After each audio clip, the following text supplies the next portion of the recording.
Odai, thank you so much for coming over to my place. It's Thursday afternoon. I very, very much appreciate your attention and time and effort to come and speak with me. Yeah, thanks for welcome, and thanks for coming here. Chris, thank you for having me. Thank you for taking the time and making this happen. It's a pleasure. Hey, so yeah, I put this ad up. I'm doing this cultural politics series. I put the ad up to try to, honestly, I'm trying to better understand this incredibly tragic situation, as you're aware. Yeah. Um, this situation going on, Israel, Palestine. Yeah. So I really, really appreciate you coming out. It's such a sensitive and tragic topic, and there's a lot of feelings involved. And I personally am like, I see. Obviously, I've been watching and reading a lot of things online, and I figured, you know what, I would love to understand this as much as I can better. And so am very appreciative that you've come along to speak with me. Yeah. Um, Look, I would say one of the things that made me come forward with youth when I saw that post is basically I had to think about, am I the right person to speak in the like I don't really put myself out here as a spokesperson in terms of the whole story, what's happening there. But I Sure. thought if you're out there, you're trying to actually listen and you want to know about a little bit of what's going on for real and the perspective of what we have on um, what they so-called the conflict. I thought maybe I could come here and chat to you as a friend, and hopefully that could at least open you up and get you to learn more or see a bit of that side of the story. Ode, I am immensely appreciative. So we'll just start well, for starters, at Ode's request, we're having a little beer. So I better Yeah. say salute and cheers to you. Cheers. Salute to you. Hmm. Mm. So, Nice and cold. yeah. So just tell me a little bit about your background, who you are, how old, and background of like where you were born, etc. Give me Yeah. a little history of O'Day, and we can get a little understanding. Yeah. So I would first identify myself as a citizen of the world. I'm a human being. I'm of Palestinian roots, as in my grandfather and his family were born in Palestine. They have been relocated in one tragic night, which we'll probably get to that at some point. Sure. Fast fast forward, I was born 1994. I think I'm almost 27 years old now. Yeah, Yeah. I am. I'm 27. I was born in Jordan, a country next to Palestine. Mm. I was lucky enough to live a few places around the world, so I've had the idea of being cultured and seeing what other cultures have to offer. I lived all over Jordan, Saudi, um, Dubai, and I moved back to Jordan. My engineering studies in Jordan, and then I moved to Australia. It was a lucky decision for me, I would say. Came here, finished my education, and I also had a a great chance to actually become a resident here of this amazing country. Welcome and And congrats on that. thank you. And I live and work here. Nice. How long have you been in Australia? I'd say I'd say 6 years now. Lovely. Yeah, I was lucky enough. I got my residency quite fast. They probably could see how fast I could scull some VBs, and they're like, "That guy, give him the residency." So Amazing, that amazing. happened. Okay, and so like, did you spend most of your young adulthood, like, was it in Jordan when you were studying? Between Jordan, between Saudi, between Dubai as well. So it's been all over the Middle East, I would say. Lovely. Okay, and so tell me like a bit about, like, obviously it's going off right now. There's a lot of tragic Yeah, scenes we're seeing online. yeah, Everything's happening as we speak. yeah. How is your personal experience like during this? Like, tell me a bit about you personally, how you're feeling during this time, or Well, Chris, in a way, I come from a big family, and most of like, I've never had a chance to actually grow up in a home where it's like, this is where I could see my family, this is where I could play with my friends. I told you I was lucky enough to be around and be cultured, but that's because I had no choice, because we did not really have a place to belong to. Most of my family I haven't met, so it was as a as a person with a Palestinian background, I would say this would affect everyone who would have been in that situation, because one of the things that's funny about it is like, as a Palestinian, as a Palestinian, I'm not allowed to even go back into Palestine. I'm not even allowed to visit that country, enter it. I have no rights to be there.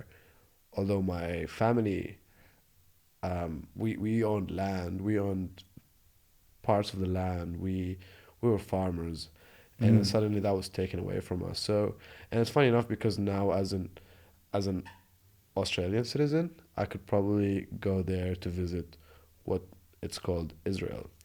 Another thing I'd like to point out is Right. what you kind of said here was, you said that it's been recent in the news, but the fact is that this thing has been ongoing for the last, I'd say, over 100 years. Like, Mm. unless maybe in the, because it's probably escalated in the last few weeks, you would never hear about this. But this is ongoing, and a lot of people call it as a conflict between Israelis and Palestine, Yeah. or Palestinians.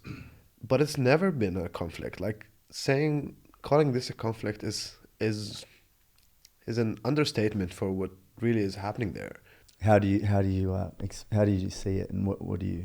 It is it is an occupation. It's an Sure. ethnic cleansing of people that actually, all they really want to achieve here is the removal of people from their lands, and they were trying to change history. Like, it's a movement that does not factor or does not account for any religion. It's not a religious even movement. It's not a religious topic. It's mainly about a group of people who came, and their only mission and the only thing they're trying to accomplish is to eradicate people from there. So it's more of a like, it's an issue with humanity. It's an issue with, Mm. like, all right, where do you stand? You can't call this a conflict, because a conflict is between two, let's say, two parties with equal or semi-equal powers, that they probably have, all right, like, like, call it two neighbors, but it's not. It's a fight between a power that's so dominant, that is so aggressive, that's so powerful, that's funded by billions of dollars, from backed up by like dozens of country, against a group of people that have nothing. And when I say nothing, I mean, like, you're really putting out tanks fighting people throwing rocks. Mm. Mm. And just touching on, let's say, some of the news being reported, is that they're telling you, all right, the Palestinians have been, firing rockets against the Israelis. And in a way, if I could sum up the recent, let's say, the recent activities that's been happening, it's merely like you're accusing a woman for kicking her rapist in the leg. It's like, Mm. what? It's like, there's a big of a difference between a dominance, and power. And I think the reason I'm here today is actually to try maybe to tell you about this point that I'm trying to make, is that it's not a conflict. It's a big thing. It's a big conspiracy, and a lot of people, a lot of my friends would say, like, I would believe, like, I'm kind of pro conspiracies, and I know a lot of people are not, and I'm not trying to change that, but with this topic especially, it's literally a conspiracy, against a group of people for multiple, let's say, multiple goals that a lot of countries have contributed, and everyone got something out of this. And I thought maybe, speaking to you, um, you could probably walk away from this at least learning a little bit about all right, it's a bit far more than a conflict, because like claiming this as a conflict is the essence of the problem here. Right. Yeah. Look, I've been watching closely online the attention it's been getting recently. Yeah.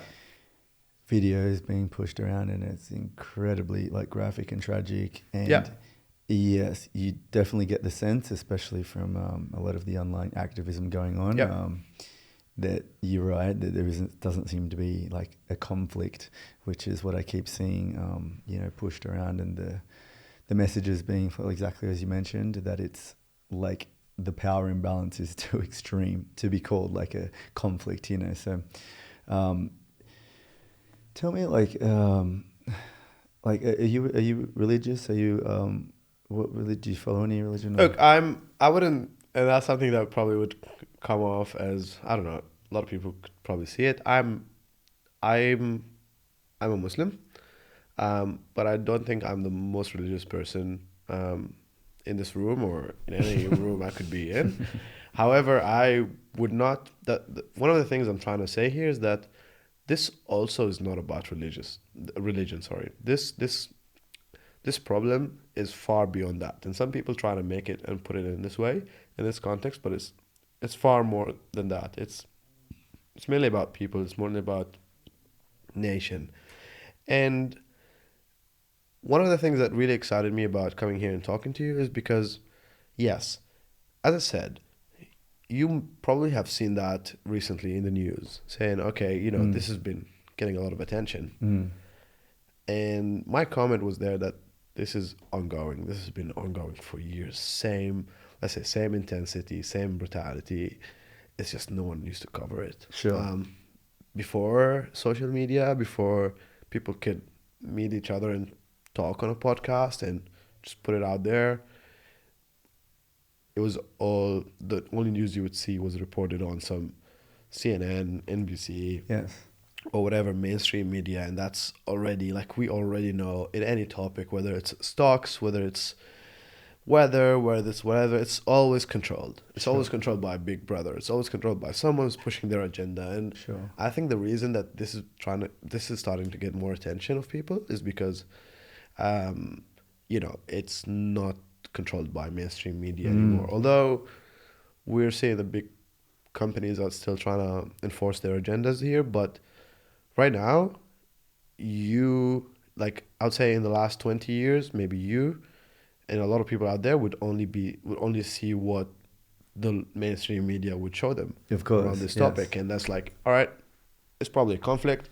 It's probably two people that just don't want to end this. They're trying to fight all over. Okay, there's a few things I want to know, because exactly as you mentioned, like, I am incredibly uneducated on this, hence why I'm trying to learn. Yeah. And I'm so appreciative again of you to come and like spend some time to tell me and talk to me. Yeah. And like here in Australia, like, obviously I can't speak for everyone, but largely everyone's uneducated. You just think it's a religious thing. Hence why I asked that point. People generally, and I'm not speaking for anyone, but it's just a generalization. Like, people generally might think it's just a religious battle, and it's like, what the hell's going on with these religious, this battle, the conflict of religion or something like that. So it's very convoluted, to say the least, but it's incredibly more complex. So that's what I mean. As you mentioned, like you say, it's not predominantly or any maybe religiously like focused. Yeah. How do you see it? Like, how does you see what's happening right now? The tragedy, let's call it for now. How do you see, what is the intention? What do you see happening of this power that is extreme compared to, how do you see why? Why do you think it's happening? What is it? All right. Your question would probably have to take us a little bit back in history. So, and I'll probably take this chance to actually try to walk you in the history of what's really happening, because what happened in the past really determines what's happening now and in the future. Sure. And I would start to say, that this is never a religious conflict, because as people of that land, of Palestine, we were always living in harmony. Muslims, Christians, Jewish people, and I would like to really put an emphasis on the fact that the Jewish people lived there as well, and they were identified as, you know, Arabs, as people of that country. They used to practice their own religion, but at the end of the day, they would, you know, fall under the rule of the state, which is far more, or like I say, bigger, or the umbrella is bigger than any religion. And I think that happens in every country in the world. So if I'm, as a Muslim, if I want to come here, I'll come to Australia, but I'll still fall under Australian law, and I would not go out and make my own laws as a Muslim. And that falls same for Christians, Jewish people, or even like atheists. Like it's a civil law that actually protects the people of the land and protects the land. But let's go back a bit in time, and I think that would probably get you a bit of a context of what really is happening here. So before World War One, there was a lot of fighting for dominance in the world. The big countries, the UK, France, Russia, all those countries were having a hard time dealing with the Jewish people in their lands, and for some reason, they were really trying to get rid of them. I don't really agree with that, because we lived with them in harmony, but they were, as what they claimed, they were causing a lot of problems for the people in that countries, especially the Eastern European countries, as in Russia. And when sorry, Chris, I also have some notes here just to walk me down through. Yeah, please. Timeline of history. Yeah, sure. But in World War One, when that happened, Napoleon Bonaparte, they kind of thought that, all right, we want to take control over the world, and that means setting ourselves in strategic locations, the way we can actually control what's happening. And I don't know if you've actually been looking at the location of the Middle East, or especially like the land of Palestine, but it falls in such a good strategic location, because it actually controls the only water gateway that gets you from Europe to India, right? Without having you to go all around the map. So it gives you more of a sort of like a shortcut. Yeah, yes, sure. It's good for trade. It's good for economy. It's such a strategic place to have. And at that time, and I'm not sure why would people put it that way, but they were having really hard times dealing with the Jews there. And Napoleon Bonaparte at that time started thinking, all right, World War is about to finish. And when World War One happened, it was mainly Britain, France, Russia against the Ottoman Empire and Germany. And they thought, okay, only way for us to get rid of that and to probably get rid of the Jews, which I don't really agree with that, is for us to set up a new existence for these people in a strategic location that is more favorable to us. And they started looking at around the world. I mean, I would believe there were people just like me and you having here, sitting down, having a beer, except maybe we're talking over a podcast, but they have the map of the world and they can actually make the calls on what's happening there. Sure. So at that time, the rise of the Jews were becoming more into power, and that's by introducing that they're coming into power by introducing the new banks, and that means like the introduction of the interest system, and that was mainly introduced by the Rothschild family, if you've heard of them. Yeah, I have. Yes. So these people were far more powerful because they really could control any financial situation in any country. And I believe one of the founders of the Rothschild family one time mentioned in one of his quotes that give me a control of a country's economy and I do not care who puts its rules. Right. So that could probably sum up what was the way of their thinking. Mm-hmm. At that time, when World War One was about to finish, two generals from England, the British Army, and France, named as Sir Mark Sykes and Francois George Bicot, they sat down, I'll say, literally, probably in the same context that we're sitting here, except they have the world map in front of them, and they were deciding on how to split what they get out of this war when they win against the Ottoman Empire Right. in Germany. Okay.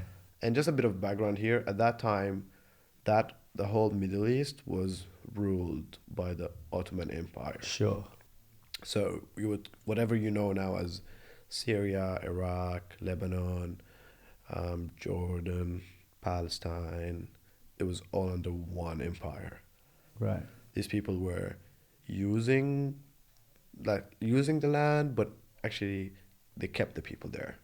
They had no problems with it, but they kind of used the strategic locations of what was going on. Mm-hmm. Mm-hmm. And at that time, those two generals, they came and they actually drew what we know now as the new Middle East. They drew the map of the Middle East, and they factored in taking away the Ottoman land, and they just wanted to split it. So they came into an agreement between what goes to Syria, what goes to France, what goes to Britain. Sure. And the majority of the land at that time was split between. So I think the French colony took most of the land there, which is Syria, Lebanon, a huge part of Iraq, and the English army took what we know now as Jordan and a bit of that side of into the desert. Right. However, that land that we call Palestine, no one agreed on what to do with it because it was so strategic in its location that they kind of thought oh, dude, let's just keep this under mutual rule because we don't know what to do with this. It's like Right. we couldn't split the pot.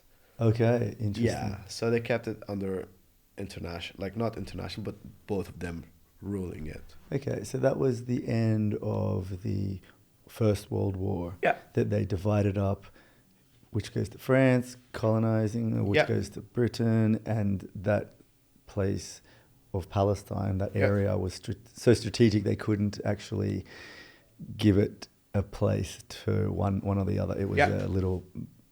a dead zone or a Yeah, that's valuable key. zone. Okay. Yeah. And was that purely due to the route, through? Yeah. Okay. Such a good location. It's But one there of the- wasn't I guess religious importance to Not at that either time. of okay. It was. It is. It was. It's a It land. was historic. Yeah. So back of history, if you want to go back in history, Palestine, if you're religious, that's probably where every religion has started from. Sure. So Jesus lived in that land. Sure. Moses lived in that land. The Muslims lived in that land. So from a religious point of view, it's such an important place because everyone's got a stake in it. Okay. So everyone's like, yeah, that place is good. So it's location, it's quality of the land itself, it's the religious background to it. So it was a great, let's say it was a great stake, and people were they didn't know what to do with it. And at that time, that's when the problems. So a lot of stuff were happening simultaneously. Sure. So this was happening. Governments, kingdoms were trying to dominate the world. Yeah. Sorry. And at the same time, that's when the Zionist movement has started. Do you know anything about the Zionist movement or what the Zionism is? Because it's people try to mix it with Judaism, and it's completely different. Right. It's look, I have little understanding, but it's an idea of returning to their holy land to occupy it, totally. Is it something like that, or talk to me? See, that's the thing. Now you probably would bring us back in history even more, because when you say their land or their Mm. holy land, it's yeah, okay. As in, So like, that's whoever is a Zionist, one individual yeah, would be believing. I imagine, and I totally just only been reading and some things lately, right? That their view might be that it is to return to the Holy Land, yeah, to occupy yeah, and I guess have sovereignty there. yeah. So that land, if you want to go back to the Holy Land, you'd say that land goes back to the start of Judaism and the Jewish religion. Mm. Um, the Jews mainly were living in Egypt, or what was called Egypt. They were having the all those wars against the pharaohs and what they've done to them. Sure. And at some point, when they were kicked out from Egypt, all they could do was actually that's a story that has been there in their books, and any religion that follows after it would fall in the same storyline. But they were Sure. kicked out from there, and then the story says that they kind of got lost in Sinai's desert. That's what we call Egypt nowadays.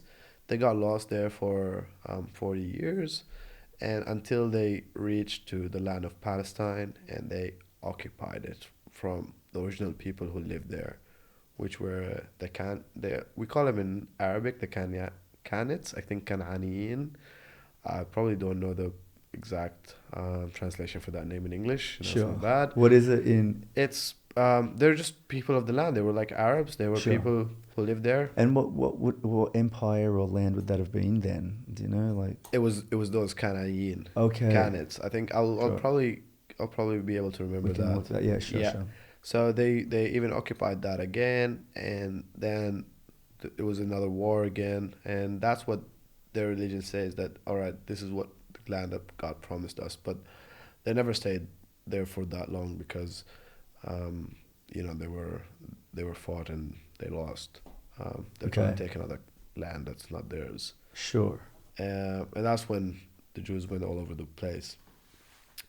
Now back to World War One, and I'm telling you, this is what happened in that region. They're trying to decide what goes on in this area, and from a political point of view, what was happening at the same time was the creation of the Zionist movement, and that's actually it's a movement against, like you said, it's a political movement mainly that actually has the goals of taking over a land and calling it a place and a country for people who follow a certain religion.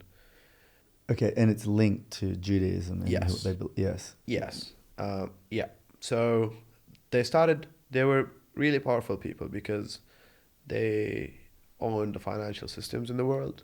They ran, they ran the financial systems. So the Rothschilds per se, they were one of the founders of the Zionist movement, and these people were so powerful that they had control over the British government, because they even whenever you started, look, in a way, whatever you start as central bank, you have control over that country. And Mm. they started from Europe, they took over, and they went to the UK. They even married some of the royal family, so they got into the blood. And that's when those meetings were starting to happen and saying like, yeah, okay, we need to find a place or establish a location where we would get a home for these people. At that time, from the Zionist um, committee point of view, they were keen to have somewhere in North America. Okay.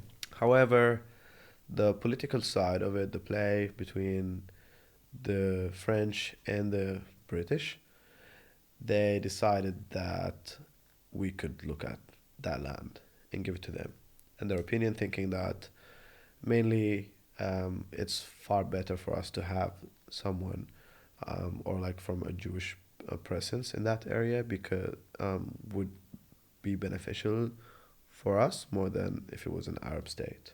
Right. So at that time, they started looking at arranging the cards and started playing that card.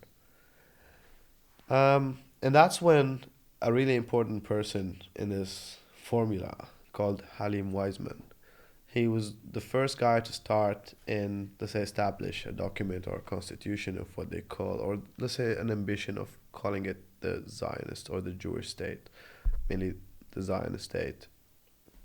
And he set out this document thinking that, yes, we could probably build a dream there and go back, as they say, to the land that we once were promised, and call this our home. Where was this person from? He was Russian.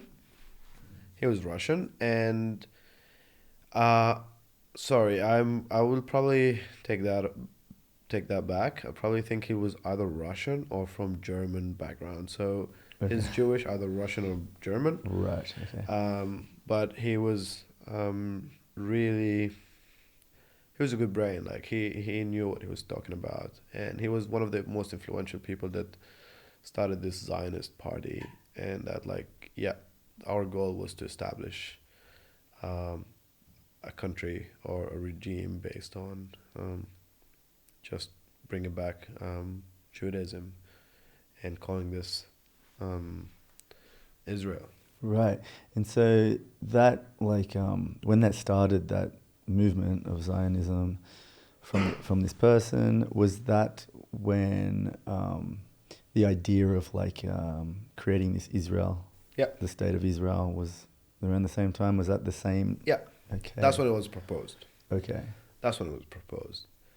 At that time, as I said, the Jews were making a lot of problems around Europe, and they were causing a lot of problems, dramas all over the place, especially in East Europe. And the Europeans' presence did not like having them around. So they were like, yeah, everything fell into place, and it's time for us to make a call. So around that time, I think it was Lloyd George that he was in power, as in, like, ruling the British government, and his minister of foreign affairs was called Arthur Balfour. Okay. So if we're talking about, that's probably the time in 1917, something like that. That's when things started to ramp up here. Mm-hmm, mm-hmm. They went into the country, into Palestine, and they started looking out, sort of like the Zionist movement was so strong because they were heavily funded. Like, Sure. they had all the money from the institutional banks at that time, and they were backed up. So they went back and they went and visited the country, and I think when they came back, they were like, the statement was like, the bride is so beautiful, however, it's married. And what they mean was that the land was so good for us to establish this. Mm-hmm. However, we're dealing with a lot of fucking Arabs. Mm. So they're like, yeah, it's like, it's a land, it's there. So that's when, let's say, they were laying out the problems, and they're like, yeah, that's one of the things we have to look after, and that's one of the things we have to deal with. And at that time, I'll just try to... And just to, like, summarize though, like, yeah, please, I'd love to continue. Yeah. And just to summarize, so I get my head around this whole picture, this gentleman started, that was like Russian or German background, that was Jewish, started this Zionist movement, which is religiously linked to returning back to a... But it's political. It is political movement, but it does have some, like, it's driven by some returning to a holy land idea of Judaism involved there, right? Okay, and so they're scouting out, they're heavily backed with money, etc., and they're scouting out the areas, and as you mentioned, that area was the decided upon place, obviously linked to their religion. And so at this point, they're working out how to do it, how to actually implement the state of Israel. Because all they needed to work out was let's say, the logistics with the British government, because that land is under their occupation. Like, we probably explained that Yeah, that was a British like colonization. yeah. Okay, so they had like whatever you call that. That was a colony, but it was filled with Arabs Yeah, at that point. 100%. They live there. It's their country. So as I said before, before that we were ruled by under the Ottoman Empire. Sure. And then when World War One happened, they kicked them Split out it, and yeah. split it between France and Britain. But at that time, no one really like all they would do is actually take control of the country. However, keep its people.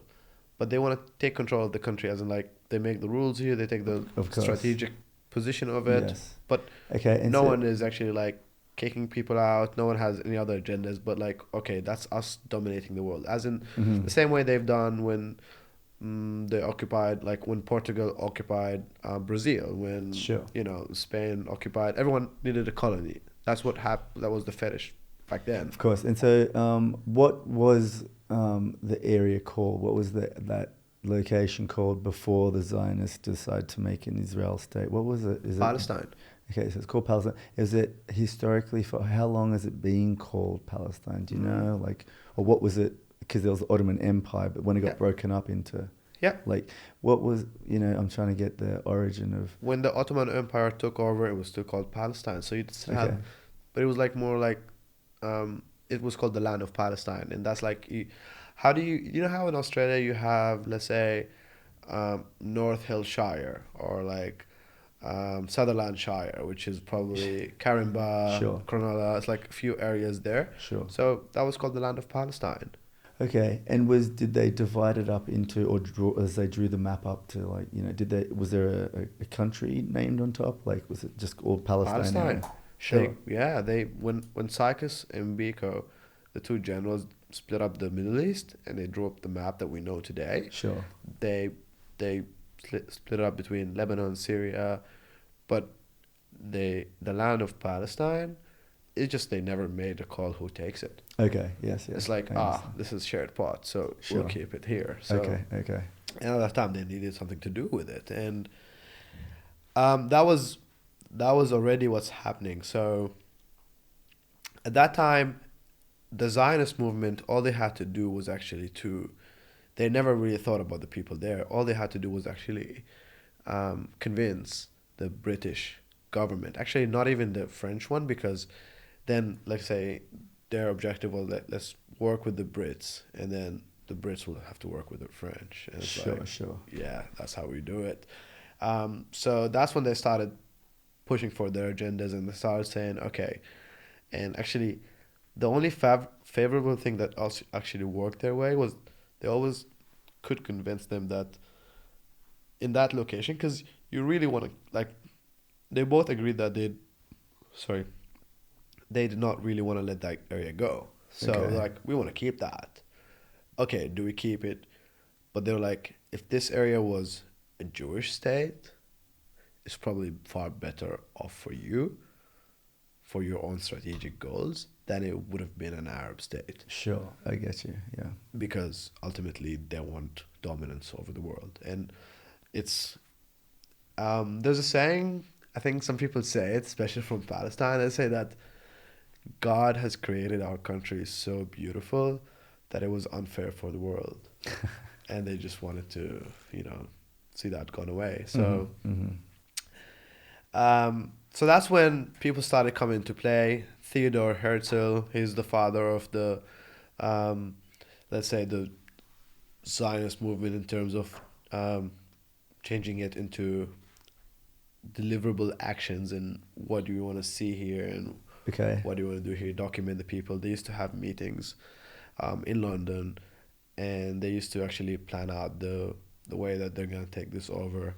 While I'm saying this, all this happening in the background, what's happening there in that piece of land or in that region is actually people are still occupied. So you went from an occupation under the Ottomans to an occupation under the French. So the people never had even a chance to actually set up their own political parties or set up their own, visions or stuff like that. But Right. at that time, they were still living. Yeah. So they're still alive, and it was like, all right, another ruler is there, but still, we're still here. we're still here, it's still our land, it's still everyone knows this as this our land, Yes, and yes. that's all good. And um, things started ramping up for them. They started doing good progress on the project. I could probably send you a lot of links and a lot of videos. I just want to cut this short, but Yeah, no, sure. there's a lot of stuff to actually goes in details of how many meetings they did and how many visits they have done. But I remember around that time, this guy, Halim Weizmann, who's one of the big founders of the Zionist movement, he visited Palestine, and they started he set up a real estate fund. And the goal for that real estate fund was to buy as much land as they could. Right. Buy land. Just buy land. And that was all backed up by the Rothschilds. Okay. And buy it off who? Yes, good question. Because at that time, because when the Ottoman Empire had control over it, there was a lot of people that had ownership of the land. So French and British. French, British, also Lebanese people. Okay. So it was mainly like just land. Sure. People owned it, and all his goal was to buy as much land as possible. Sure. And with that, they used to. The only way they could actually get people to buy or to sell, that land, was because they paid ridiculous prices, like more than anyone would ever think of. Sure. But under one condition: you kick out the people in that land. I'll buy this off you. Kick out the farmers. I don't care where they go. You just get them out. That's all. Money is yours. I believe at that time, yes, a lot of people might have been tempted. Like, money is money. Money has its own effect. Money is powerful. So they started doing that slowly.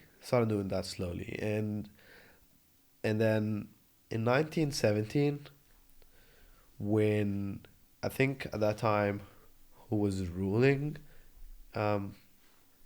was the state of government in the UK was Lloyd George. Okay. And his Minister of Foreign Affairs called Arthur Balfour. That's when they've been actually meeting a lot with the Zionist movement, and that's when they came up with the Balfour Declaration. What is that? The Balfour Declaration is a letter sent out from Arthur Balfour to the Rothschilds, and it reads. I think it's in 60s. I'm not sure. I can't remember the exact wordings for it. But do you mind if I look it up quickly? Yeah, sure. It's a 67. It's a letter of 67 words that actually is a promise from the British government to give the land of Palestine for the Zionist movement to establish a country and call it Israel. Okay, and this Zionist movement is run by the Rothschilds, who's one of the big ones in them, influentials. Right. Yeah. Interesting. So, yeah, like really appreciate all this history as well, because it brings really, us to the present. Definitely, and I think I keep hearing like how all this context is incredibly important to understand, or all of it, I think, helps build the picture. So, Chris, do you mind if you read it? Yeah, sure. Yeah. I'm just trying to find something, a good copy that you can probably. It's you probably know English, so you won't struggle with that. Here you go. Sure. Wow, this is like a really old letter. Yeah, 1917, dude. Okay, it is the Foreign Office, November 2nd, 1917. Yeah. This is the Balfour Declaration. Dear Lord Rothschild. Let me just try and zoom in. It's like really bad quality. So yeah. Bear with me. It's old. Yeah, I have much pleasure in conveying to you, on behalf of His Majesty's Government, the following declaration of sympathy with Jewish Zionist aspirations, which has been submitted to and approved by the Cabinet. His Majesty's Government, I can't read this word, vice with favor, something with favor, Mm-hmm. the establishment in Palestine of a national home for the Jewish people, and will use their best endeavors to facilitate the achievement of this object, it being clearly understood that nothing shall be done which can or which may prejudice the civil and religious rights of existing non-Jewish communities in Palestine, and political status enjoyed by Jews in any other country. I should be grateful if you would bring this declaration to the knowledge of the Zionist Federation, and then it's got a signature. Okay, so yeah, that was a really old. It's a really old letter. Yeah. Tell me, what does that signify? Like exactly, like this Balfour Declaration. What does that mean then? He's wrote this letter to the Rothschild family or whoever. And tell me what goes on from there in this letter. Like, This is an illegal letter. This is you. It's like me coming here and giving someone else your house, and I acknowledge it's your house. I'm saying, yo, you can take Chris's house, and it's been. Like the letter or the world land of Palestine has been stated multiple times, even in that letter. And it's where's that from? In case anyone wants to go and look that up. Yeah. So if anyone everywhere. just Googled Balfour Declaration. Yes. Even nowadays when Benjamin Netanyahu, the current Prime Minister of Israel, he visited the UK. Who's the guy running the UK now? The Prime Minister? I'm not familiar. Sorry. Forgot his name. The guy with the funky hair. I had his name. Oh. Yeah, the only thing they were saying was like, this is the desk that the Balfour Declaration was signed on. So it's all over the internet. It's there. It's a 67-word letter that actually changed the course of the world. Is it some sort of part of any conspiracy, or is it like, No, it's there. It's real. They acknowledge it. Everyone acknowledges it. It's there. It's just the fact what's really... What was his position, this Balfour? Is the Minister of Foreign Affairs. Sure, okay. The only thing that's messed up about this letter is that you're promising to give someone something that you don't even own. It's not like you're not giving them a part of London. You're saying... Yeah, so in I'm just trying to work that out. So would that be that part was... The part that they're talking about was obviously one... when they beat the Ottoman Empire, and that was a section of the land that the British colony had control, so to speak, over, and they're saying, okay, we're going to, all right, give it to you, all right, it's all yours. All right, interesting. Okay, so then tell me, and what goes on from there after that letter? Yeah. So that's all happening in the background, where no one not even the Arabs, not even the Palestinians know about what's happening. That's all been in the background. Sure. The big dogs talking. Sure. They're like, we just give you that. And that's when they started saying, okay, this is becoming real. And the only reason for them to actually make this happen was for England to actually go in and start a war and take over that place. Because before they were just keeping it at bay. All right, that country is there, but like we're controlling, but we're not doing anything here. Mm-hmm. And that's when they're like, no. At the same time, they started with, as I said, Wiseman buying as much land as he can. Mm-hmm. They started bringing a lot of Jews migrating into Palestine. And when they started migrating at that time, it was actually portrayed as these people were seeking refugee, and they just wanted to find a place that's safe for them because of what's going on for them in Europe. And the Palestinians at that time, the Arabs, they took them in. They're like, yeah, Are you talking about over the events of World War II? Yeah. Okay. They're like, yeah, come in, stay in, and you can definitely start finding peace here. So they welcomed them, not knowing actually what was actually going in the background. Okay, so there was World War II happening and a lot of displaced Jews and the tragedy that happened. And what the story that you're mentioning historically, there's another narrative going on, side deals behind the scenes. Yes. Okay. Yes, I'm connecting the dots here. Yes. Okay, so the Jewish refugees are now in the migrating. Country. Yeah. And then from there... They're accepted. They're they're there, they want to do it. And then they were still, until that point, they were still getting Palestinian citizenships. Did Palestine have like a functioning government back then, like something that was like talking with, say, Britain or anything? Like, Mm, maybe that's a difficult question. I don't no, know. I'd say they never knew about what was happening. They were a bunch of just people living in the area. Sure, That's the thing. They never had the chance to actually pick up themselves sure. from the Ottoman ruling to the French and the British ruling. They never had the chance to So it pick up was all themselves. quite small and local. Yeah. So when the Jewish refugees were coming, they were gaining Palestinian, like some sort of official Citizenship. citizenship. 100%. Sure. It's until 1925, Palestinian citizenship, because they do have that sort of like The certificates system. of that, like, Yeah, yeah. yeah. It's all set up. It's all there. It's all there. You'd get a citizenship. You're one of the people. They would actually, one of the bad things, like, I don't know if it's bad things, but like the Arabs are so kind of like over generous in a point that it actually all flipped against them in a way. But they were still getting um, citizenships until 1925. Nothing really happened, as in like, all right, this is what's really happening, and like you're just planning it behind the scenes. Sure. Nothing has been introduced to these people, because at the same time we're still, even the whole of the region still occupied by the British and the French army. So that all came into play. Like, still they were still coming in there like as refugees, buying land slowly. Like, they took their time And planning buying this. land off like Palestinians.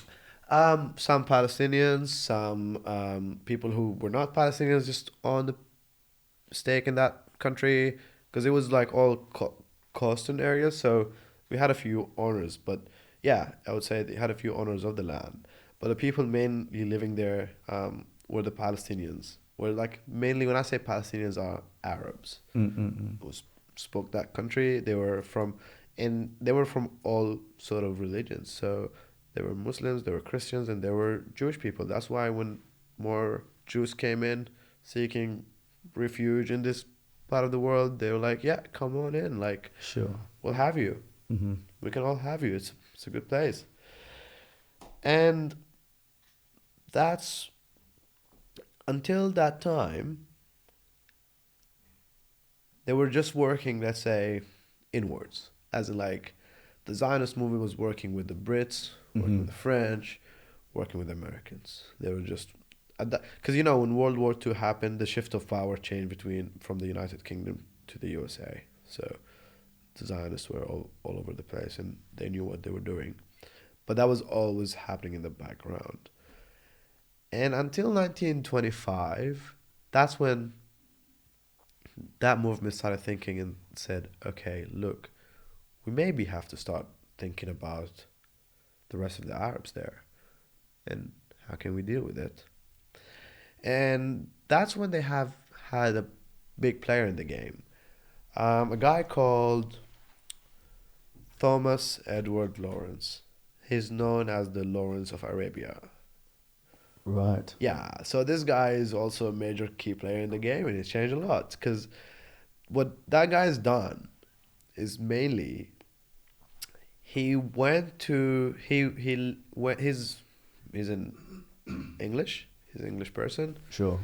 But he went on a mission to live with the Arabs. He lived mainly in the back end deserts of Jordan, Saudi, and he did a good job there, because he could really get in, learn the people, understand them, and actually, What was he up to? What was his mission? yeah. So his mission was, he came to sort of a deal with the rest of the Arabs, saying that, right, we'll give you independence from the English and the French if you agree to that, To what? to give in that land of Palestine, and we call it Israel. And was this like I guess that small Palestinian government type people that he's talking to? Or? No, anyone else but them. Talking to the Jordanians, talking to the The Syrians. the neighboring borders. Yeah, but I would say, when I try to tell you here, I would probably want to show you here, and I don't know if anyone could see that, but if I could step in here and we could probably look at just a bit of context for you, just to understand. Because when I Sure. talk about this area and I talk about Jordan, Lebanon, or something, you might want to understand that the area is smaller from Newcastle to Wollongong. Mm-hmm. So it's mainly, I wouldn't say countries, it's mainly cities or people of like, like as in like people in Sydney speak a certain way, but people in Wollongong would have a stronger accent per Yes, se. yes. It's like stuff like that. But Sure. then I came to the Wollongong people and I was like, oh, you should have the country of Wollongong. And then Newcastle, like you'll have the country of Newcastle as long as you just leave Sydney alone and give us Sydney. Right. Yeah, that was that. That was it. So I'll just show And this you. Lawrence, this Lawrence of Arabia, Yeah. he was working for the British government? Or? 100%. Yeah, right. 100%. Because I don't know that story. It's a famous movie I hear. Yes. They always play it on, like, it's a Hollywood Yeah. movie or something, right? Exactly. Because And I have never seen it. And he's a guy you would want to salute for. Like, depends on which part of the story you're looking at. Sure, So, like, sure, he's sure. done some good stuff. I'll just show you a bit of, just so you can look at the map. Yeah, sure. But that's interesting. So he's done deals with all the neighboring like countries and I guess people of power. I'll come this way. Sorry. Yeah, Yep. sure. Just pass. I'll. Okay, so Start looking around a little bit. Play around. yeah, I'm just looking at this map here. It's of the Middle East here, and you can see it's very there's well you've highlighted Jordan. Yeah. Here. Obviously, right next to Israel. Yeah. That's the map the Cyprus speaker drew. That's the what? Sorry. The map that Cyprus speaker, the two generals drew. Okay, I get you. Yeah. So they came to, after they drew the map, they came to those people. They're like, we'll give you control over this country. Sure. Okay, and when was that? What? When was Lawrence of Arabia? That was between 1917 to 1930. Okay. Exact year, I am not sure, but it's always like, that part of the world. Yes, So yes, I can see. they already split it up, but it was under French and British occupation. Right. It comes to them, they're like, all right, do you want to... We'll liberate you guys. You guys have independence. Yeah. And what we're doing there now is this area Yeah. currently under like Palestinian government from these people, the Arabs that inhabit this area. We're going to call this the State of Israel. Is that right? Thank you. Okay. Exactly. It was literally this Lawrence of Arabia bartered the deal there. Yeah. Okay, and so once they do that, is there immediately Israeli government like implemented, or how did it like? Yeah. So that's when the brutality starts. Okay. So until then, it was more like no one's killing anyone. They were just like setting up the act, minor things. setting up the scene. Okay. Yeah. Okay. Slowly knowing what we're doing. And in 1930, that's when England came hard. They came hard into the land of Palestine, and that's when they started saying, all right, there's a new player here. And with that happening, they even brought thousands of Jewish settlers and people coming in, and they're taking over the map. They're taking over the place. So now it's a new set of rules. Okay, so the British government brought in the Jewish refugees, etc. Okay. Before there were refugees under Palestinian citizenships, Mm-hmm. but now, no. So we're making room. Yeah. Okay. Yeah. Now it's like, no, it's So happening. was it Britain that started like being brutal, like in Yes.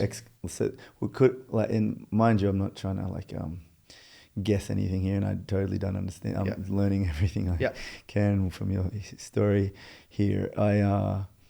Would it be fair to say then Britain initiated the evictions. What people I'm hearing, evictions, obviously that doesn't do it justice what's happening, but to use that for lack of a better word, would it be fair to say that they initially started moving people off their area or their house or their land? Yeah. Okay. 100%. Yeah. 100%. Because they were the occupiers. They had the military there. Sure. Yes, they were bringing in the people. That's when they were starting applying the Balfour Declaration. Because they promised the promise, 1917, now trying to make things happen. Sure. All right, let's put things into movement. So that's when things were starting, okay, this is happening. And that's when the Palestinians started to catch up on this. Yes. Just checking that. Yeah. Okay. Hey, that's obviously can like... I Yeah. here and go to the toilet? Yeah, sure, we can pause this and go. Yeah. Yeah. Please. Sorry, I mean... Yeah, no drama, my man. Please take your time. Yeah. All right.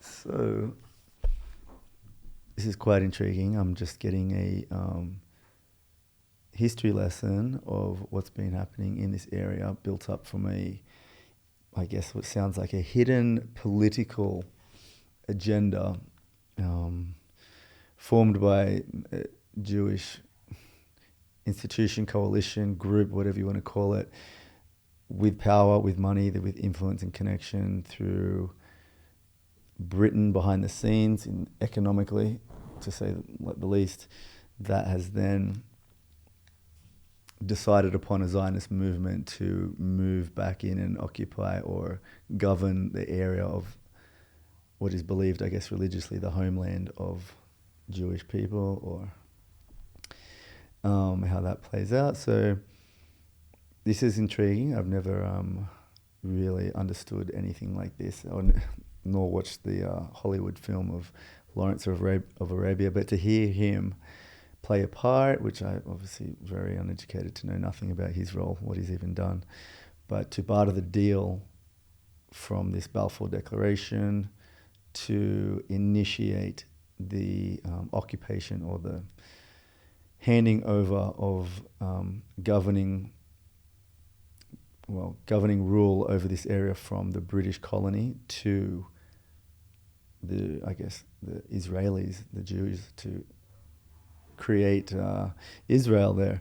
And all of the slow, I guess, real estate movement to buy in with lots of money, and then also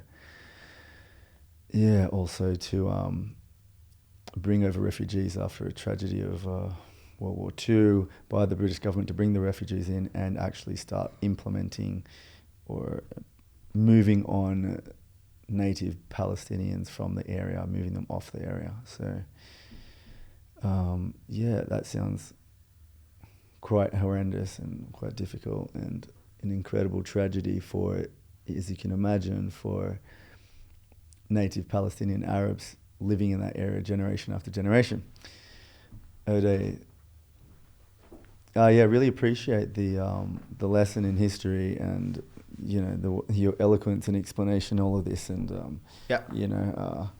I'm personally super uneducated in all this, and this is the exact reason why I wanted to have the story of someone who is obviously interested and has ties, connections personally to that history. So, okay, so after the Brits, and just to carry on with this, obviously everyone's kind of getting enlightened what's happening in the news today, and the tensions on it now, obviously, but it has been complex and been going on for some time. After the Brits come in and moved in more refugees and moved off more Arabs, presumably forcibly off land, out of houses, whatever. Then when did they move away and like Israel take over? When did that little transition? Do you know? So that started happening slowly from 1930 into 1948, I would say. 48. Okay, that's what I see. 1948. That year is when. That is one day where almost more than 1 million people had to get out from their land. And wow.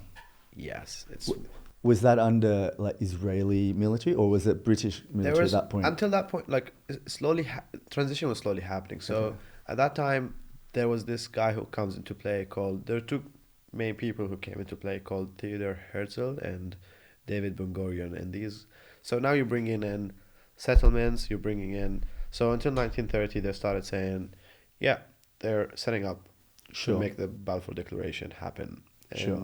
until that point, they were slowly, let's say, making the Palestinians actually come to reality of what's happening. How is that? By buying land, by creating settlements, by creating Jewish settlements, and raising the flag of Israel in these settlements, and then suddenly, like, the Arabs are starting to understand. All right, this is far more than just people seeking refuge Sure. in our land. This Sure, is sure. a bigger thing. So at that point in 1930, the people started catching up. They're like, yes, this is something that we should probably Question. yeah, Yeah. or like, yeah, Of course. question. Things are going. Yeah. And it's good to mention here that, as you said, we, as those people of those land, they never had an army until today. They never had an army that could speak up for them. It was all under that military colonization, and they were initially trying to go for a commonwealth, but then the Zionists said, no, we probably would want to take this over, and slowly bringing in armed people. Okay, so they slowly built up a military, and Yeah, purely Zionist, purely people's backing up that thought. Yeah. And that thought primarily. is that what they call like right wing or extreme right wing Jewish people? You can call it They that. are the Zionists. Yeah. Yeah, Okay. and they are So just, it's not all Jewish people. no, so no, it's- 100%. I would Sure. always say that, like, from the beginning of it. It's not. Sure. No, it's not against really. It's not against the Jewish people. It's, Sure. It's never been, because they took refuge. As I said, they took refuge in that country. Particularly this movement, this Zionist movement. 100%. Yeah, sure. Okay. That's all about one goal: Yes. kicking people out. We only want certain type of people there, and that's it. Sure. That's Which is why I'm keep hearing this phrase, ethnic cleansing. Yep. So the Zionist movement would also include, is this correct? Please correct me. Is to ethnically cleanse, as they say in this phrase I keep hearing, and removal of all Arabs Yeah. in this area, and make it 100% Yeah. Jewish. 100%. Yeah. Okay. Slowly started taking over. In 1930, I think in July, 17th of July 1930, people started to rise up.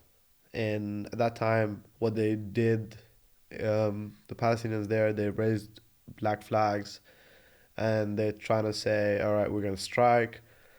We don't want that. This is clearly not, this is heading Sure. a certain way, and we don't want this to happen. And that's when the British army started taking brutal actions against him. Kill, arrest, publicly punish anyone who would stand in that way, who would... Yeah. Really? Wow. Because that's one thing that I personally haven't seen so much attention being brought to just in recent events. Obviously, this is complex, and context is important to everybody. And I just haven't seen so much attention brought to, as you mentioned, not during 1930s, British military initiating like brutal practices to stop any protest of. Well, I think they don't mention that because the people who took the lead made a better job.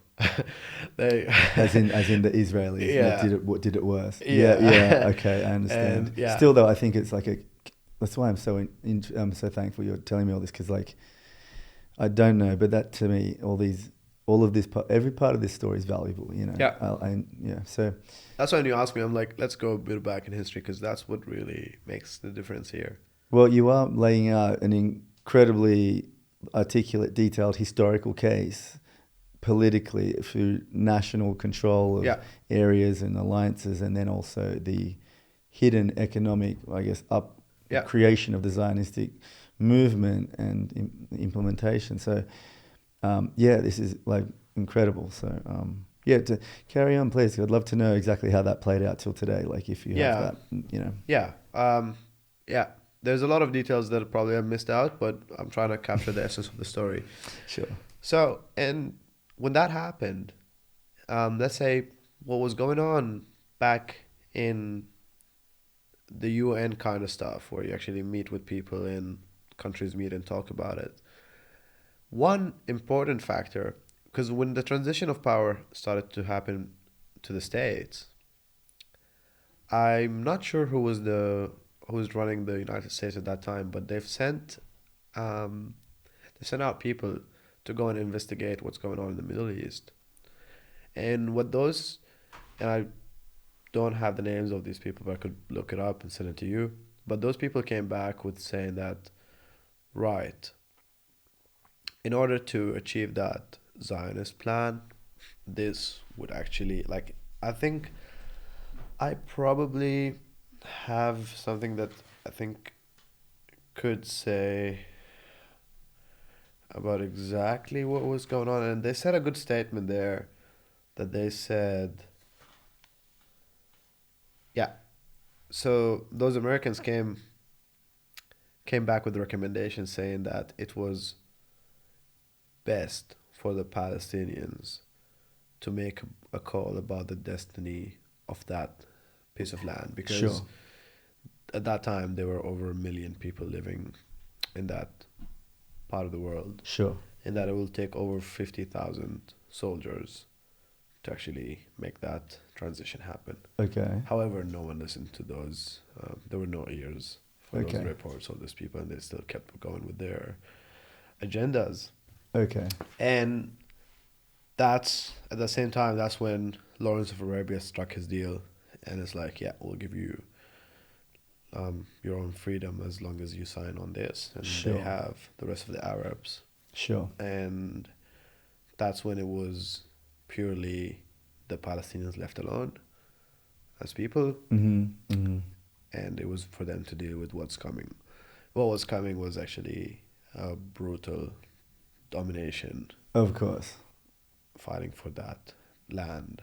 And And that's where we see such a incredible difference of power. Like those yeah, Palestinians, yeah, native Palestinians left on their own yeah. with obviously what's happening. With their fighting people, like there were people who were farmers, basically villagers, farmers.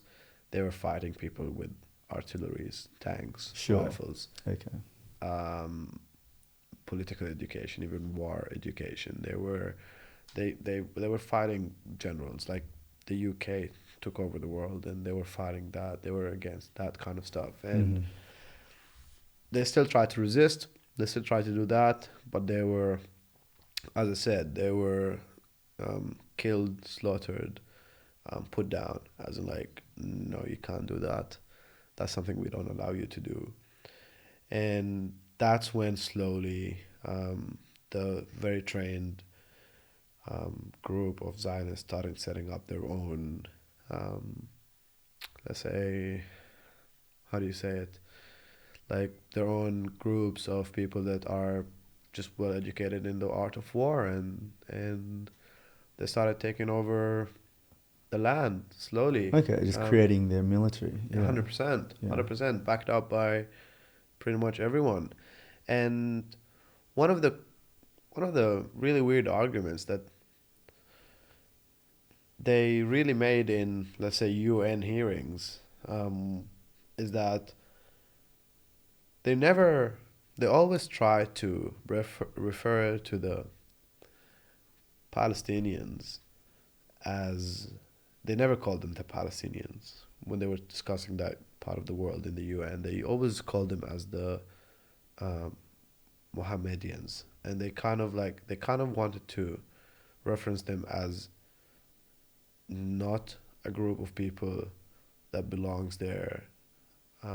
What does that mean that they reference them as? What is that? So they just wanted to reference them as a group of religious crowd, not as people who own the land. As in like what, Muslims? Yeah, What? yeah. What Following is that word that you used? Mohammedis, so they like follow Prophet Muhammad, and they're Oh, like, yeah. oh. They always said that this country was, um, land with no people, and it was empty, and there Right. was So no that one was there what you strategically in the done. UN, Okay. and that's what I'm saying. And maybe it's fair to show you just some pictures that you could probably even get over the internet of what was going on at that time in that country. And it was far more than just saying these people, because they had families, they had life, Of course, generations of they were living there. It yeah. was all happening, Hmm. as if you would say it. I probably wouldn't. I don't know where to find that, but I can send you all these photos later, probably. Yeah, yeah, sure, sure. But yeah, and then that started. So at that time, it was mainly left up. They were left alone. They did strike. They did try to strike and sort of like Yeah, try. All right, obviously look here, protesters. for Yeah, example, yeah. and just scroll to Okay. the And right. so, what am I looking at here? Just how life was in Palestine. What year would this have been? That's when they started calling it there were no people. Like, let's say from the 1920s to the 40s. Okay, so what I'm looking at is photos, generations of families that look like they're as developed as any other 1920s country would have been, and Yeah, they've got probably even more. colleges, schools, the same cars on the street, even architecture and Yep. theatres and all of that. Okay, so it's they're quite incredible old photos, and as you mentioned, they're like around 37. This one is. That's like there's a picture here of like a looks like a an opera theatre. Yep. Okay, so well developed. Okay. Yep. All right, and so I just want to get you've painted such a great picture, Odai, and historically and politically, and the movement, Zionist movement, which obviously has religious motivations attached. Yep. So obviously from this point on, and if there's any more you want to explain on the history, please just let butt in, let me know. But just trying to get an idea of like how this winds up to today is like from that point on with Israel making their own military and forming that Yep. power and the infrastructure. It's been evictions and that sounds like an insensitive word I keep reading and it doesn't do justice to what's actually happening. But let's call it the tragedy of the Zionist movement displacing, the Palestinian native people, and it's just been ongoing and ongoing and ongoing. Yep. Okay, and so right now, I mean, things happen just over recent events in Ramadan. Yep. What I watched a few little things there, which there was some brutal pictures, Yeah. I want to get your ideas on just like the current, just we fast forward now to current events for a second, just to think further on the foundation you've just put in front of me because it's incredibly powerful. What, as like say Palestinian and like you've grown up knowing stories and you obviously know and interested in what's going on and passionate about it. What when it comes to say like Israelis today, and they're looking at say Hamas, and the media would look to Hamas, and there's another, I think it's a jihad terrorist group attached to Hamas. Yeah. Something. I'm not too good on this, but if you know any, please let me know. But when the media looks at that today, or Israelis looking at that today, how do you feel that situation is going to play out? What do you think is happening today with how you see it? Like, Yeah. Look, I'll just try to. I want to answer your question, but I'll just try to fast forward because I just wanted, when I laid the foundation was how the story went. I'll just fast forward to recent days, but literally, just gonna go back a little bit. That's when they started doing. So that's when, all right, the establishment happened. They're like, yeah, okay, this country is happening, and that's the set of the rules. However, these people, they said no. We don't accept that. And fast forward from 1930s to 1948, that's when they, like, as you can imagine, just like in your head, the strong keeps getting stronger, the weak keeps getting weaker, to the point where like before officially giving the land and letting go and Britain walking away, they would search every they I'll tell you how, like, to a point, how detailed they were about getting this right. They were literally stopping every person in the street, and if you and going into homes, and if you would have kitchen knives, they would take that away from you. They would punish you. They had nothing to defend themselves with. They had nothing to do anything with. They had nothing. And then they led the Zionist movement in, and they were as strong as ever, backed up by billions of technology, defense, war. And the only way they could see them taking this country was in a philosophy that says divide and conquer. And that's actually, they would used to attack every village by itself at night. They would walk in, and that's what really happened to my grandfather. They walked into their house, and the only way was like, get out or you're dead. Some people resisted. They were shot. They were shot in their place. A lot of massacres happened, something that you probably would never hear before. And the people were like terrified. They had to leave. And the funny thing is that they listened to some of the Arab neighbors saying that, all right, they left their homes. They took away some took away their keys, some took some floor tiles from the floor, thinking that they're gonna come back tomorrow until this settles and they work it out. Sure. But it never happened. My grandfather left his house. He was 14 with his family, thinking he has the keys to his house, thinking that he's gonna come back tomorrow. He died in another place.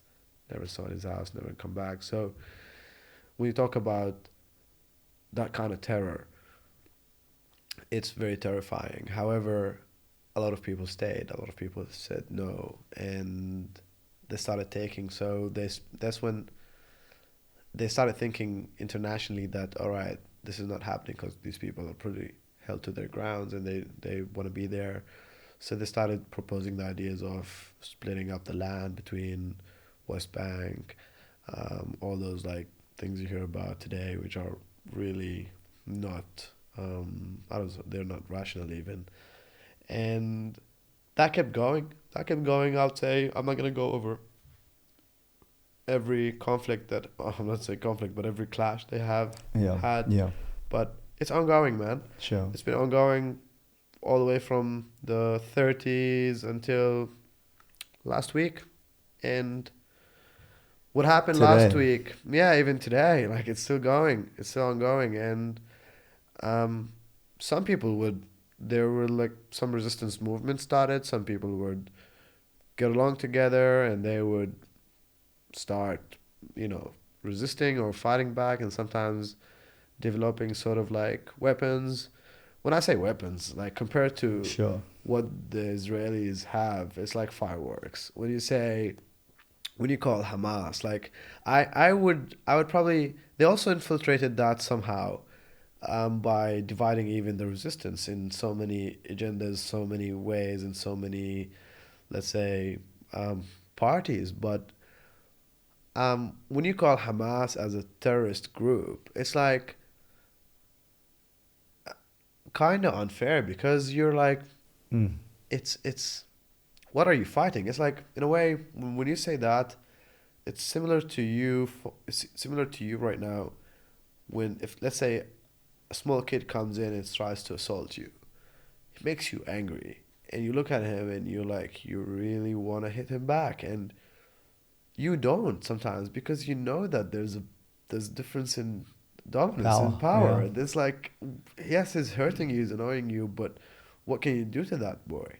What can you do to that kid? You can just destroy him. Well, and especially given the history that you've laid out of the incredible length of time that native Palestinians have been displaced, suffered, killed, and all the rest of the worst things you can imagine. And just recently what caught up in the news is because when it comes to Jerusalem, it's a very, very sensitive area, because it has Al-Aqsa Mosque. Al-Aqsa Mosque is the third holiest mosque in Islam. Sure. A lot of stories have happened there from a religious point of view, Mm-hmm.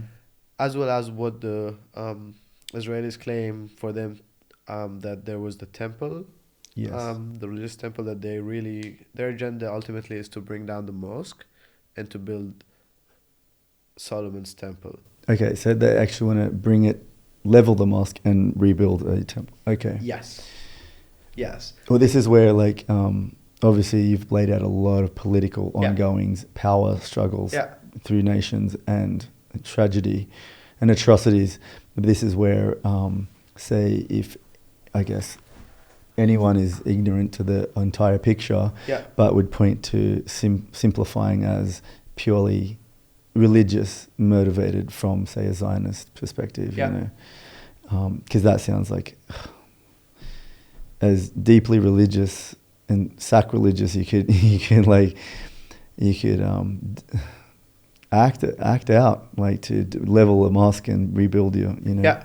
And Jerusalem, let's say before it was more like everyone was saying, oh, Palestine, that's the whole land, we want to keep it. And then slowly they started saying, okay, we can let go this part. It's like playing Risk, if you ever played. Like, we can let go this part, we can let go. But no one really, like, when it comes to Jerusalem, it's so sensitive because right now you're not talking about only the Palestinians, you're talking about the Muslims. And it's like a structure that actually represents 1.7 billion Muslims around the world. Of course. So then, in that regard, Jerusalem has always been like, even when everything is like, okay, you take this, I'll take this, you can do this, we don't care about what you do here. But when it comes to Jerusalem, it was like, nah, let's keep this under international, or actually it's Jordanian. Let's say they look over it, and it's like it's always gonna kept in that way. But the fact is that those guys don't give a they really don't give a shit. Like, they don't care anymore. They used to, they don't care anymore. It got to the point where, right, we don't care. We know you're weak. We know we've got control over the whole Arab countries, because basically that's how they even got into power with the whole, I told you, the Lawrence of Arabia with Faisal.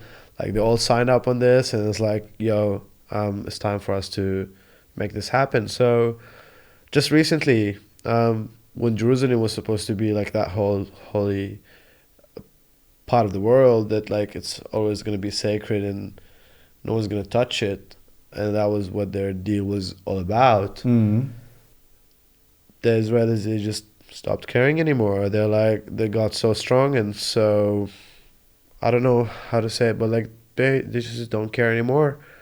And what was happening there is recently that there is a small neighborhood called Sheikh Jarrah, and that neighborhood was ruled by an Israeli court to be taken by settlers. Sure. And that means, just repeat what happened in 1930, 1948, 1950. Continue. And just come in, kick them out, take the house. Okay, so... And this is what they tried to do. They came in, they wanted to kick over 40 families out. Sure. Out. It's tragic. I've seen videos, and it's like, it's indescribable. Yeah. Indescribably horrible. These people said no. They started fighting. Okay. And so tell me then, you today as a young Palestinian man, what would your hopes be? How would you hope to see the future in this area? How would you hope to see any as de-escalation there, and at what, like, to what aims? Like, what would you hope for? Look, we want peace. We want to be able to live in peace, right? But I think that question is you're asking the wrong guy here, because it's the other party that doesn't want peace. It's them saying, no, we want to continue until everyone is out, everyone is dead, everyone is not there. So when it comes to a point, and that's always been portrayed even from the start of the story, because they took the refugees, like, come on in, you can live here. Mm-hmm. It's like, but no, it's coming from the other part. So this keeps escalating because it never stopped.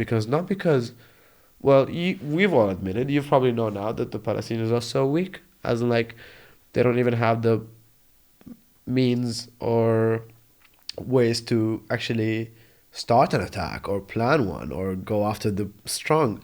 It's the strong coming after them, and they're like, no, we're not going to stop until every one of you is out of there. Every one of you is not here anymore. Okay, so then tell me this, because I hear you there, and it sounds incredibly bleak and daunting as a reality to understand it that way.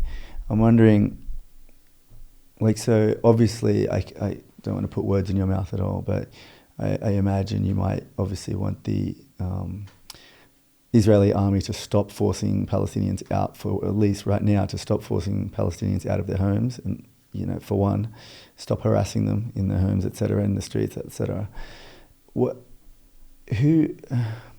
How do you see Palestine, like, being able to be self-sufficient, or is there aid necessary from the international community, or, you know what I mean? Like, how do you see things moving forward? Is it relations with Palestinians, with Israeli, you know, government that directly that need to solve this, or how do you see the best solution going forward, if you could imagine one up, you know?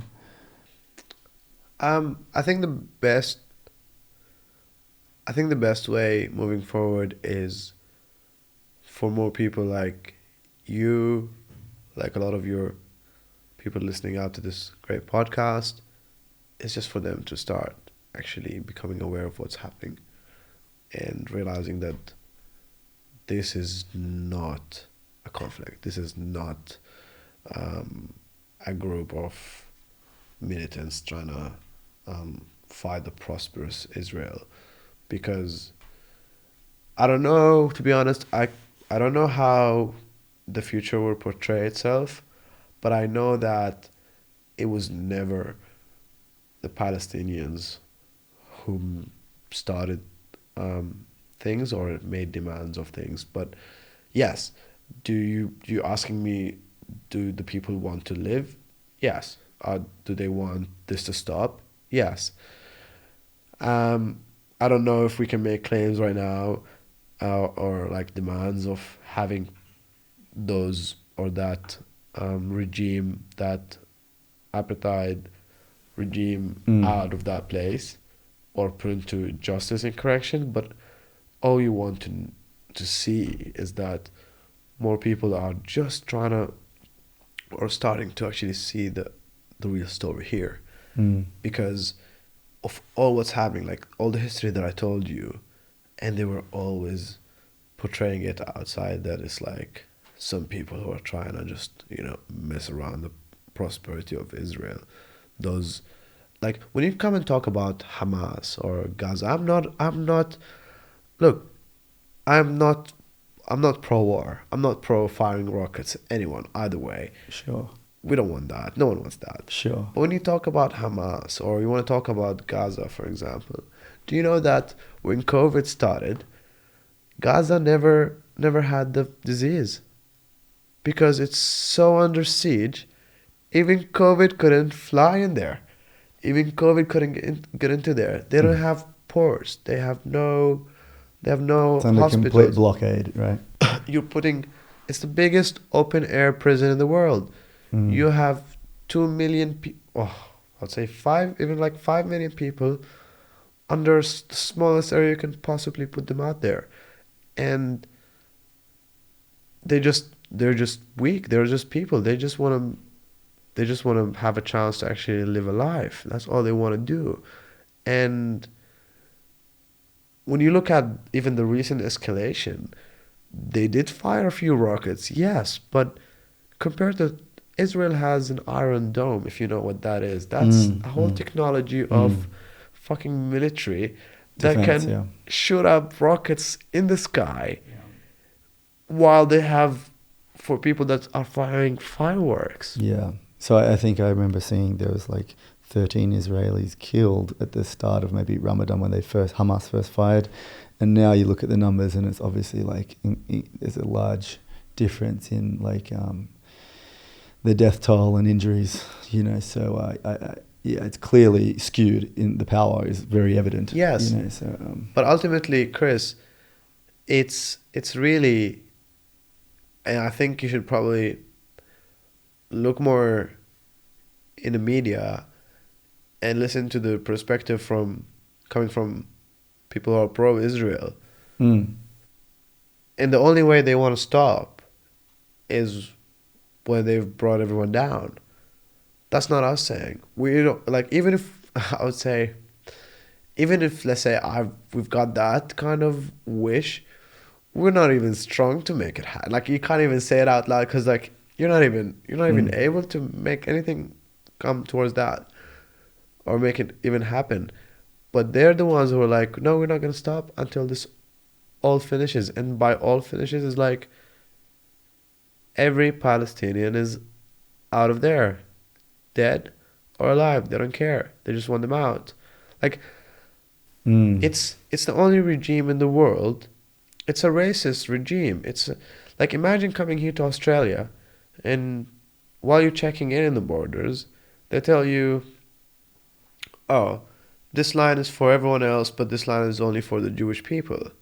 You think that's a racist state. You would not agree with that. However, that happens in Israel. You'd go to a check-in border, airport, whatever you want to call it. You'll find a line only for Arabs, and you'll find a line for the rest of the world. Mm. And that's where racism starts. That's the Yes. ethnic cleansing. When Yeah. you say, when you as a regime or as a state, like, it's the only country in the world, the only state in the world that would actually give you a citizenship based on your religion. Like, if you go to Saudi Arabia, which they say it's the mother of Islam, and you tell them, hey, I am a Muslim, give me a citizenship, they want to help you. Go anywhere else and tell them, hey, I go to India and say, hey, I'm a Hindu, they want to help you. Israel, you can claim citizenship just because you're Jewish. Right. This is the key problem in this. It's not it's the Palestinians are real victims of this. However, they just people who never wanted to give up their land. Sure. As simple as that. And I think that's the only difference that makes a difference in this war, and the only reason that it hasn't ended. It's because they love their land so much that they really don't care if they die. It's not like they want to die, Sure. but if that's what's gonna happen, then that's what's gonna happen.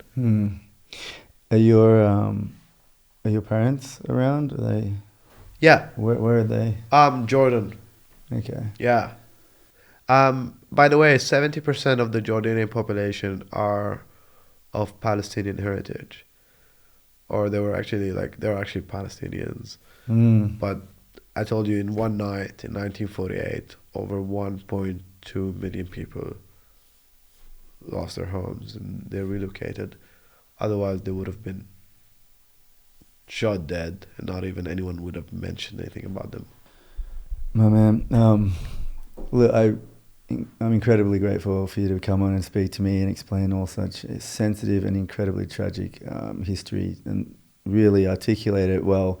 I'm literally trying to understand this as much as I can, because I think, the more people that tell stories, hear stories, and share stories from all these perspectives, the better. So,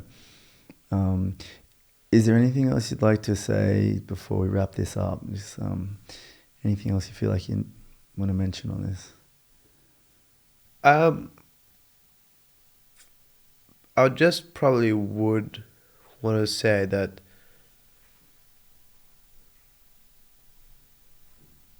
it's probably good for people like me, like you, our generation, to start actually digging deeper than what we've been told. Not to take anyone's side, not to go and, shoot rockets at anyone or start firing away, but just understand that, this is far bigger than what we've always been taught, what we've always been said or told it was, and that,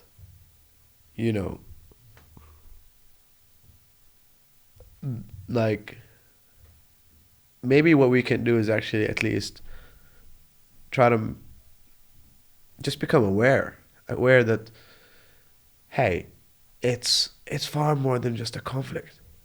It's far more than calling someone whatever.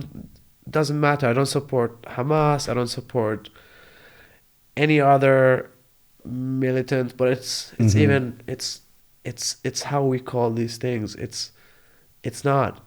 It's just like, let's really take a step back and just think about what's really happening. How can if like those people with fireworks, how can a country so powerful like Israel say it's defending itself? Defending itself from what? From who? Like, that's my question to everyone. It's like, what are you defending yourself from?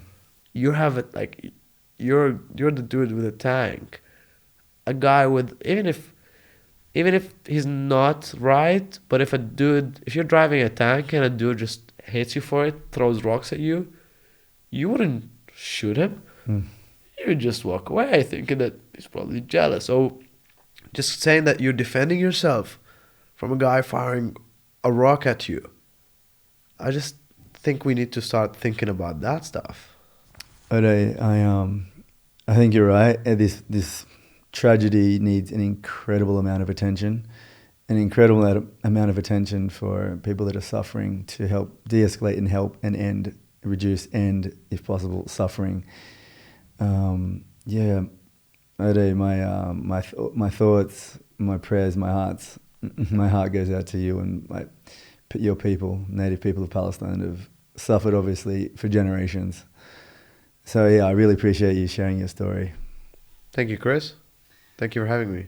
Well, it's a pleasure. Well, let's wrap it up. It's a wrap. Cheers.